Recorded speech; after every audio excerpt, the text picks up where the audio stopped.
안녕하세요. 2022년 10월 9일 일요일입니다. 오늘 태풍급 바람이 분다고 비도 오고 바람이 분다 해서 걱정을 많이 했는데 요즘 이렇게 배가 이제 익는 계절이거든요. 조만간 이제 수확을 해야 되는데 비가 오면 바람 불면 어떡하나 싶었는데 다행히 바람은 많이 불지 않습니다. 저기압부가 지나가면서 바람이 많이 분다고 그랬는데 현재 지금 비는 오고 있습니다. 비가 오고 있는데 오늘은 어떤 말씀을 드려볼까 하면요. 지난번 제가 무 재배 포인트 10가지 짚어드리면서 잎따기를 설명했습니다. 잎따기. 그래서 제가 그때 설명 안 해도 될 걸 굳이 했는 것 아닌가라는 생각도 들 정도로 짧게 했는데요. 그러면 질문이 들어왔어요. 잎따기 방법을 다시 한번 좀 가르쳐 달라 라고 하셨는데 근데 제가 어떤 식으로 설명드렸는가 하면요. 잎따기 많이 나지 말아라. 스트레스 받는다. 그래서 어떤 거 하라고 말씀드리는가 하면 이제 저 같은 경우는 참고로 제가 무를 좀 밀식 재배했습니다. 좁게. 왜? 저는 자가소병이고 이거 굳이 큰 무가 필요 없기 때문에 폭이랑 간격을 저는 한 15cm 해서 약 한 20cm 이 정도 내외를 했다. 보통 무를 크게 만들려면 한 25cm 간격은 둬야 됩니다. 그런 경우는 사실 잎따기 필요가 없어요. 왜? 좌우 공간이 충분하기 때문에 일조량이 충분하다. 그리고 잎을 받는 면적이 많다. 그리고 밑에 하이엽들도 측면을 통해서 충분히 강압성 작용을 한다. 그렇기 때문에 굳이 간격이 넓은 경우는 잎따기 할 필요가 없다. 배추도 이렇게 간격이 넓으면 어떤 건 이런 폭이 사이가 이런 경우는 한 40cm 됩니다. 대략. 그런데 좁은 간격이 있어요. 예를 들어서 이런 경우는 좀 좁아요. 이 폭이랑 이렇게 이제 폭이가 크게 키우려면 최소한 40에서 45cm 이상은 돼야 된다. 그러면 배추도 크게 자라거든요. 이 간격이 참 중요합니다. 뿌리가 뻗을 수 있는 공간, 그리고 그러니까 서로 간에 양분 경쟁이 줄어들고 또 강압성 작용할 수 있는 잎의 공간 확보가 충분하기 때문에 알찬 배추가 생산되는데 도움이 된다. 이런 말씀을 드리고 무도 마찬가지입니다. 폭이 간격이 넓을 경우는 굳이 할 필요가 없다. 단 저처럼 이렇게 좀 좁게 한 경우 보통 텃밭 같은 경우는 면적을 작게 해서 자가소병 이렇게 키우는데요. 이런 경우에는 잎은 대단히 소중하거든요. 그러면서도 잎을 자세히 보시면 이쪽은 그래도 저는 좁게 했기 때문에 문제가 뭐가 되는가 하면 이렇게 위에 있는 상위엽들은 뭐냐 무슨 찌꺼기가 날라왔었더만 바람이 좀 불긴 불었는가 보네요. 예.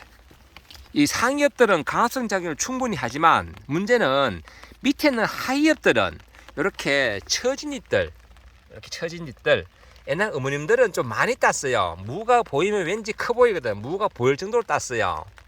그랬는데 그 정도는 아니고 위에서 가려져가 있고 밑에 있는 하위엽들은 호흡작용을 한다. 즉 생산적인 광합성 작용을 하지 않고 호흡작용을 한다. 그 정도만 따주면 좋겠습니다. 그 정도면. 그러니까 딴 듯 만 듯 제가 다시 한번 보여드릴게요. 딴 듯 만 듯. 제가 지난번도 그렇게 이야기했는데요. 노란 잎이나 이렇게 처진 잎 있죠. 하이엽도 완전히 바닥에 처진 거 이런 거.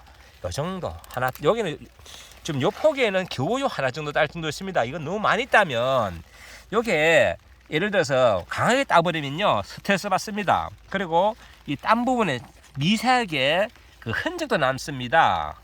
흉터처럼. 그렇기 때문에 많이 딸 필요는 없다. 이렇게 보면 이것도 좀 처지죠. 처지고 이제 역할은 다 했다. 이 정도. 잎은 소중하다. 이 정도면 끝났습니다. 요 폭에는 하나 정도. 나머지는 다 위를 보고 있거든요. 이 정도. 그러니까 한 포기에 이 정도는 아직 이쪽 강화성 작용 하잖아요. 그럼 놔두는 거예요. 다 따는 게 아니다. 잎따기를 하더라도 처진 잎 그리고 속에 노랗게 이제 자기 기능을 다 하고 빛을 못 보니까 이렇게 보면 안에 노란 잎들이 있습니다. 이런 거 이런 거. 요 정도. 많이 하는 건 아니다.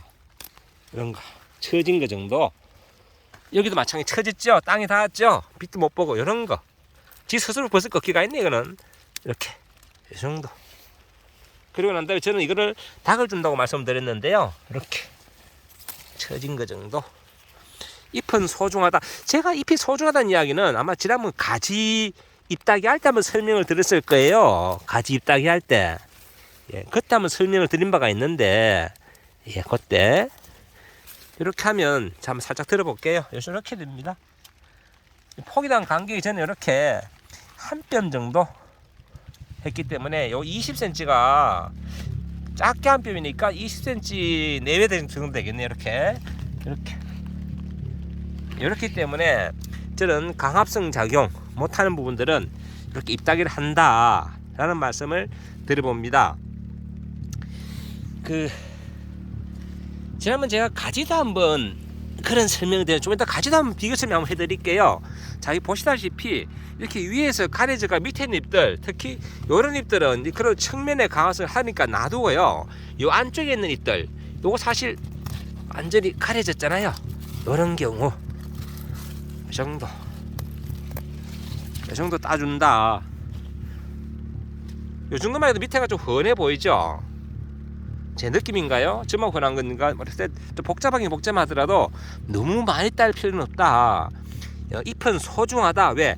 잎에서 광합성 작용을 해서 거기서 생성되는 동화 물질들이 어디로 간다? 뿌리로 가는 거거든요. 그렇기 때문에 잎은 소중하다. 너무 많이 따면 안 된다. 예를 들어서 우리 다육이 하신 분들, 다육이도 묵은이 따죠, 잎따기. 하지만 자세히 보시면요, 그분들 절대 많이 안 땁니다. 절대. 겨우 하나 둘 따는 둥 마는 둥. 왜? 다육이도 스트레스를 받거든요. 그 스트레스를 줄여주기 위해서 따는 것을 최소화한다. 지금 여기서 친구들 여기까지 왔는데 한쪽 면을 받아봤는데 요 정도. 요게 다 합니다. 네, 이 정도 따줘야 되지.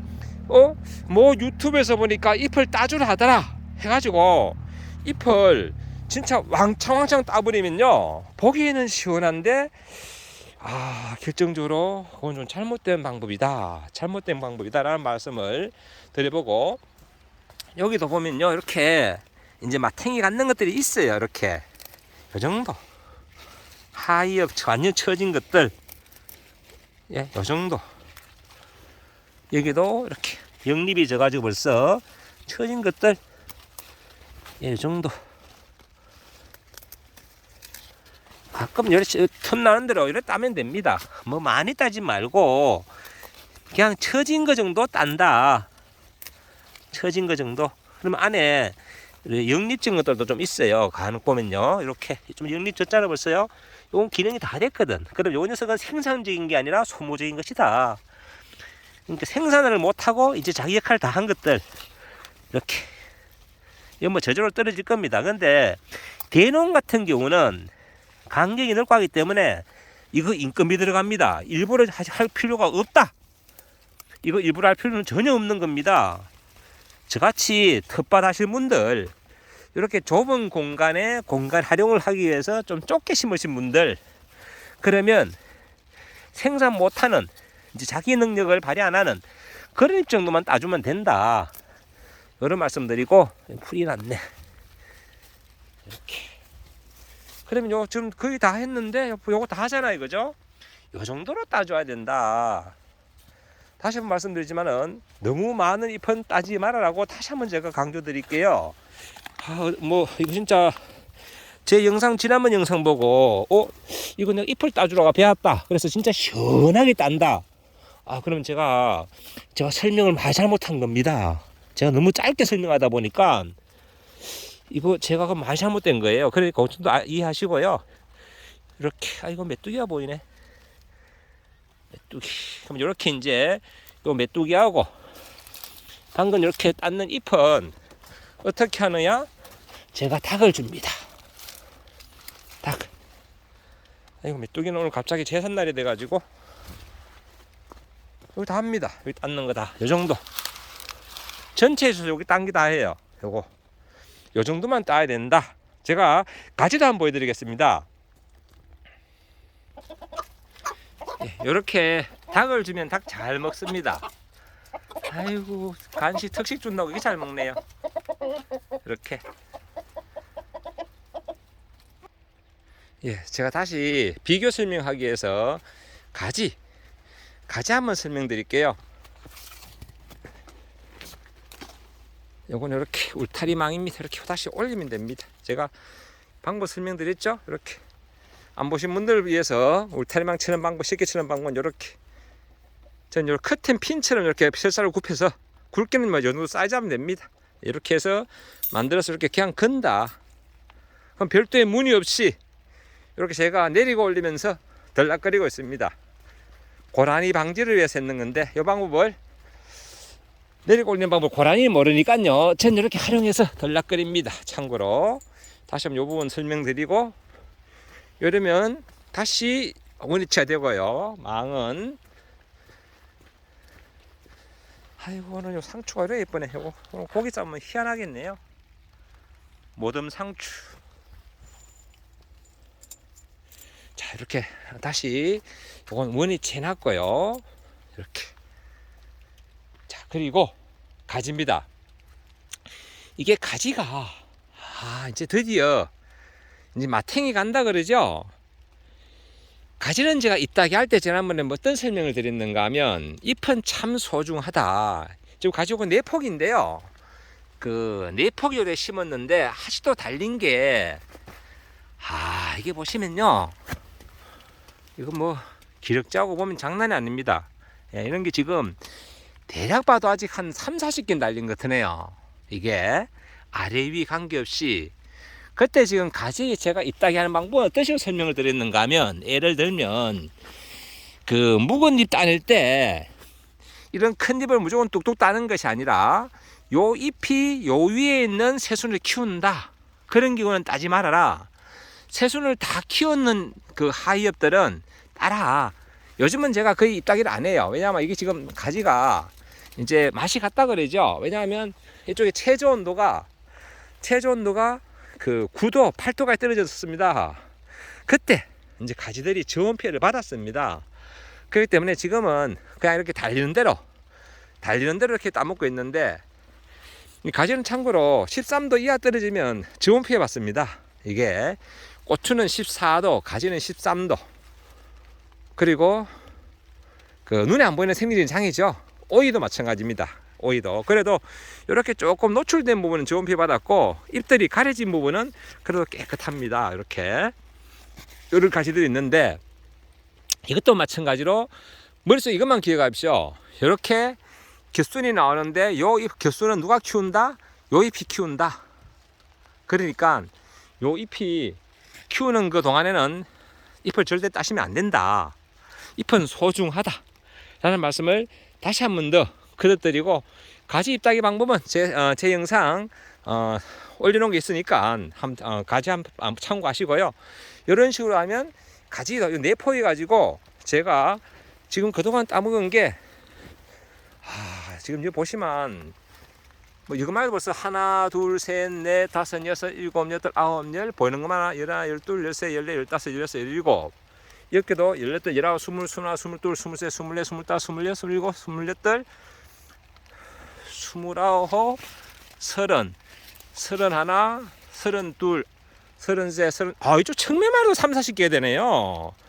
이쪽에도 있고 지금 딸게 50개가 넘는 것 같습니다. 이렇게 엄청나게 달리거든요. 그렇기 때문에 잎은 소중하다. 딴 거 가지는 이거 하나만 기억하십시오. 이렇게 겹순을 키우고 뽑아 올리는데 누가 역할을 한다? 겹순 뽑아 올리는 바로 밑에 있는 잎, 요 잎이 역할을 한다. 그러니까 무조건 잎을 왕창 따면 가지는 잎이 자꾸 나오는 특성이니까 무조건 따라. 이건 잘못된 방법이다. 역시나 그 무도 마찬가지다. 무도 많은 잎을 따면 그건 잘못된 방법이다. 잘못된 방법. 그렇게 아시고 그냥 딴 듯 만 듯 그냥 처진 잎 그 정도만 따줘라 라는 말씀을 드려보면서 오늘 영상 마무리하겠습니다. 아이고 또 비가 살살 내려오는데 하여튼 질문하신 부분 제가 이렇게 댓글 영상 올리니까 혹시 텃밭에 저처럼 이렇게 배추나 무 심으시는 분들 참고하셔가지고 관리하시면 되겠습니다.